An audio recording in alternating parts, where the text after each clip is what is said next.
പിതാവ് അങ്ങയോടുകൂടെ സ്ത്രീകളിൽ അങ്ങ് അനുഗ്രഹിക്കപ്പെട്ടവളാകുന്നു. അങ്ങയുടെ ഉദരത്തിൻ ഫലമായി ഈശോ അനുഗ്രഹിക്കപ്പെട്ടവനാകുന്നു.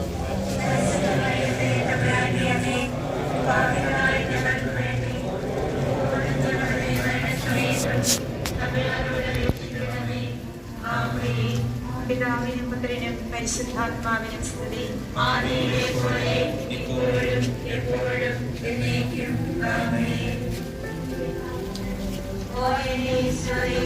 എന്റെ പാപങ്ങൾ ക്ഷമിക്കണമേ, നരകാഗ്നിയിൽ നിന്ന് എന്നെ രക്ഷിക്കണമേ. എല്ലാ ആത്മാക്കളെയും പ്രത്യേകിച്ച് അങ്ങേ സഹായം കൂടുതൽ ആവശ്യമുള്ളവരെയും